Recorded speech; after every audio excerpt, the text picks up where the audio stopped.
Isfahan کا ایک تاجر تھا، کافی پرانی بات ہے، سو گاڑیاں جہاز باز نہیں ہوتے تھے، تاجر تھا، حج پہ جانے کے لیے نکلا۔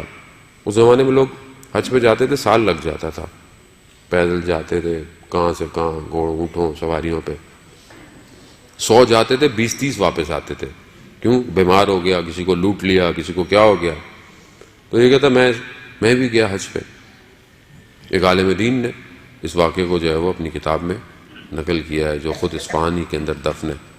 وہ کہتے ہیں کہ وہ گیا کوفہ اور نجف کے درمیان میں، جب وہ جا رہا تھا تو اپنے کاروان سے الگ ہو گیا۔ رستے میں کسی نے اس کی جو پیسوں کی پوٹلی تھی وہ لے گیا کوئی۔ اب پریشان کہ نہ کوئی زیادہ سفر ہے، نہ آگے جا سکتا ہے، نہ پیچھے آ سکتا ہے، کاروان سے بھی جدا ہے۔ تو اسے ایسے میں خیال آیا کہ 12ویں کو پکارو، یا صاحب الزمان الغوث الغوث۔ کہتے جیسے ہی میں نے یہ پکارا تو دیکھا بیابان میں ایک گھوڑا سوار نمودار ہوا۔ اچانک سے جب وہ گھوڑے سوار میرے قریب آیا تو میں نے کیا دیکھا، یہ تو ہمارے شہر کا دروغہ تھا، وہ جو پرانے زمانے میں، جیسے آج کل کے زمانے میں تو سب کیمرے لگ گئے، چوکیدار جو ہوتا تھا، جو رات کو چوکیداریاں کرتا تھا، وہ تھا۔ میں نے بہت تعجب کیا، میں نے کہا میں نے تو امام کو پکارا ہے، یہ تم کہاں سے آ گئے؟ کہا مجھے امام نے بھیجا ہے کہ تمہیں یہاں سے لے جاؤں، حج کرواؤں اور وہاں سے تمہیں واپس اصفہان لے کے جاؤں۔ اس نے بہت تعجب کیا، یہ ایک معاشرے کا عام آدمی جس کو شاید کوئی سلام بھی نہیں کرتا۔ اس لیے خدا کہتا ہے کہ تمہیں نہیں پتا تمہارے برابر میں بیٹھنے والا مجھے کتنا عزیز ہو۔ کبھی اپنے کپڑے چھاڑ نہ دے انسان اپنے برابر، کسی کو کیا پتا، اولیاء خدا درمیان میں رہتے ہیں عزیزان محترم۔ اولیاء تھا، لے گیا مکہ کے قریب اتارا، کہا احرام پہنو، حج کر کے یہیں واپس آنا۔ واپس آیا واپس اصفہان لے گیا، پلک جھپکتے لے گیا۔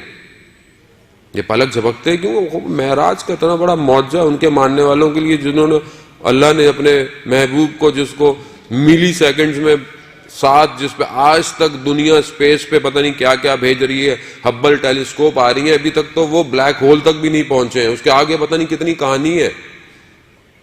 تو اس کے ماننے والے پلک جھپکتے دنیا میں جدھر ہو جائے، ان کے لیے کون سا مسئلہ ہے۔ واپس لے آئے، مگر کہا کسی کو بتانا نہیں، بولنا کھو گیا تھا۔ اب جب یہ پہنچا اصفہان تو لوگ مبارکباد دینے آئے، تو یہ بھی آیا۔ ابھی جیسی آیا تو وہ تاجر نے کہا میں اٹھوں اس کے پاؤں پڑوں، تو اس نے اشارہ کیا کہ ایسا مت کرنا، پیچھے ہو گیا۔ جب سب چلے گئے تو کہا یہ کیا کر رہے تھے؟ کہا کہہ رہا جیسے پہلے سلام کرتے تھے ویسے ہی سلام کرو، یہ راز کو جب تک میں زندہ ہوں کسی کو بتانا نہیں۔ کچھ دن بعد کہتے ہیں دوبارہ آیا، اس نے مجھے کہا کہ یہ کچھ پیسے ہیں، فلانے روز فلانی جگہ آ جانا، میں مر چکا ہوں گا، میرے غسل کفن کر کے مجھے دفنا دینا۔ وہ عالم دین جنہوں نے کتاب میں اپنے واقعہ نقل کیا، وہ کہتے ہیں کہ میں نے وصیت کی تھی کہ مجھے اس دروغہ کے برابر میں دفنانا تاکہ روز قیامت میری شفاعت کر سکے۔ امام زمان تک پہنچنے کے لیے دنیاوی ڈیزگنیشن نہیں چاہیے عزیزان محترم، ایک پاک دل چاہیے۔ اللہم ارنی الطلعۃ الرشیدہ، دعا عہد پڑھتے ہیں نا ہم ہر روز صبح کے، انشاءاللہ ہم لوگ ہر روز صبح دعا عہد پڑھیں عزیزان محترم۔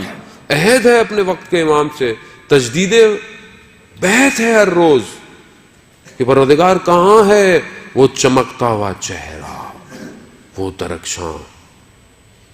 ہمارے استاد ایک عالم دین سے نقل کرتے ہیں، شخص حج پہ گیا، 7ویں 8ویں ذی الحج تھی، رش ہوتا ہے حج میں، کہہ رہا اچانک سے میں صبح اٹھا، دیکھا سب خالی، سارے بازار خالی، کوئی شخص نہیں۔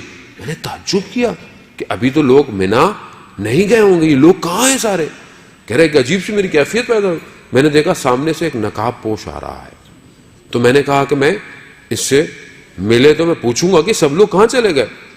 لیکن کہہ رہا ہے وہ جتنا قریب آتا گیا میرے بدن ساکت ہوتا چلا گیا، اور اس نقاب پوش نے میرے قریب آ کر صرف اپنے نقاب کو ہٹایا، اور وہ درخشاں چہرہ جب میں نے دیکھا، اچانک سے تھوڑی دیر میں دیکھا کہ سب لوگ چل رہے ہیں، واپس ہو گیا۔ تو عالم دین نے اس سے پوچھا کہ تم نے کعبہ کو دیکھ کے کیا دعا مانگی تھی؟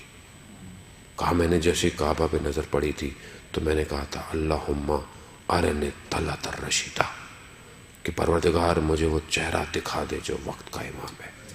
تو وہ کہتے ہیں کاش تو نے یہ بھی کہہ دیا ہوتا کہ مجھے کلام بھی کروا دے اس سے۔ عزیزان محترم، دلوں کا طبیب ہے امام زمان۔